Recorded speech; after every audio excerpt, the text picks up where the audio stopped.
Who here likes making money? Who here likes making money with minimal physical effort and no 9-to-5 requirements? You guys have all heard this pitch a million times from a million snake oil salesmen trying to scam their way into your pocket. There is no road to magical free money. But there is a way to make money in a fashion that I just described. There will still be effort involved in the form of research. More importantly, the monetary reward you receive is going to depend on the amount of risk you're willing to take with the money you do have. To make money without physically earning it, you have to hedge a calculated bet. This bet is not like walking into a casino and gambling it away. It's a lot more like learning how to count cards and then walking up to a blackjack table and walking away with a modest earning every single day. What I'm describing is what the financial world refers to as investing. This isn't a new term to any of you, I'm sure, but what exactly is investing? I'm going to answer that question, and I'm going to explain how to utilize this resource to make money. Investing in its simplest form is taking some of your money that you have now and buying something that is currently cheap in hopes that it will eventually be worth a lot of money. The normal way to do this in our economy is by buying what are called shares in a company that has gone public. What it means for a company to go public is they have opened up their business to the stock market, allowing individuals to buy portions of that company in the form of shares. Owning a share of a company is basically placing stock in that company to perform well in the future, hence the term stock market. Anyone can buy stocks if they have the money, and many people make a lot of money selling those stocks later on when they've appreciated in value. A good example is Google. According to NASDAQ's historical stock market summary, early owners of Google shares who bought in at an initial value of $50 per share in 2004 now own shares that are worth $1,200 a piece. This means that if you, in 2004, invested $1,000 in Google, you now own $24,000 in shares by doing nothing. That's a $23,000 gain with no work. It all depends on your choice in stocks, and that's where the research comes in. It's a good idea as a beginner to pick a market that you already have some knowledge or experience in, and then looking at investing options within that market. Timing the market properly comes from this research, and nobody gets there without doing that work. Wow, this sounds great, you might be thinking, but I don't think I have the initial funds to begin trading in the stocks that I would like. This is indeed one of the limiting factors in investing for beginners. There is a way to invest in the market even when you don't have the funds to buy a $1,200 share. ETFs, exchange traded funds. There's dozens of confusing acronyms within the investing world, but this is one that every beginner should learn. As I stated a moment ago, one stock or share in Google is $1,200. Normally, for an individual to invest in Google, they have to spend at least $1,200 because you can't buy less than a single share. What an ETF does is it takes a pool of money from several individuals who are interested in investing in Google and generates that $1,200 from that money brought together to buy that share. The value of what you put into it is determined by how much of that share you own.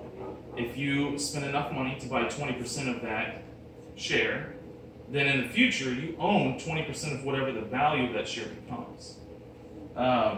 Most banks have ETF accounts you can open up. You can just go right up to the branch and do it. The initial required amount is usually $1,000, but this comes with dozens of diversified partial share ownership across a whole market of companies, and it's managed by professionals. The average quarterly growth, so 4 times per year, of an ETF account ranges in a good market from 4 to 7% per quarter. This means that if you invest $1,000 starting out, the first quarter you can gain anywhere from $40 to $70 in value on that investment. And then it grows exponentially. So the next quarter, that 40 to 70 turns into $42 to $75 gain. And what you'll see is within a year, the value, if you trend around a 4% growth, that value that you started out with 1,000 becomes $1,125. If you're lucky and you pick a fast-growing market, or you get lucky with initial stocks, you can see a growth of up to like $1,225 from the initial 1,000, and that's within 1 year. If you do this over a long period of time, in this instance 25 years, that $1,000 sitting in an ETF account at a modest 4% interest becomes $2,704 by doing absolutely nothing with it. If you put it into a savings account with a very high interest rate based on those savings accounts, it becomes $1,284, which is much lower. It's less than inflation. So you actually end up losing money by putting it in that account. If you only want to invest pocket change, like say you only have $5 on you, there's mobile apps that do the same thing. For example, there's Acorns, which I personally use and made some money with. Their initial buy-in is only $5, and they'll take that small amount of money and do the same thing where they'll diversify it across the whole market. You'll own 0.5% of one share. The requirement is much lower, so the risk is much lower. And of course, the gains are also much more modest. Whether you want to buy whole shares or just fractions of shares across the whole market, there is a clear entry point for everyone. Investing seems like a daunting challenge at first, but once you decide on the level of risk you're willing to take, getting started is as simple as picking that entry point. Now that we've learned a little bit about how and where to start, you can experience the ride with little risk and eventually make a lot of money with very little effort. That's the magic of investments. They grow exponentially, and as you reinvest, it's what you make. The more money that you invest in the market, the more money that you make from those investments. There is no age where it's too late to start, but if you do start early and you stay consistent, then you can easily retire off of those investments and live comfortably well into your late years. Patience in riding out the market through its natural ups and downs is the key to that success. That 4 to 7% may drop to just 1 to 2% for a couple of years in a row. Those quarterly gains that you get could turn into quarterly losses for several quarters in a row. But the market always corrects, and it's always growing.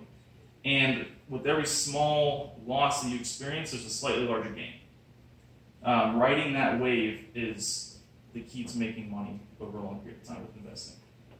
Nobody gets rich overnight, even the aggressive daily stock traders, and everyone experiences loss in the market. It's just a natural part of the system. It's just the way it works. But I do encourage everyone to take that small dip in, maybe starting with just those mobile apps where you want to invest $5 first. You never know, you may end up becoming rich off of your decisions in the market. Any one of you here, even myself, could be the next Warren Buffett. You just have to take that first step. Thank you.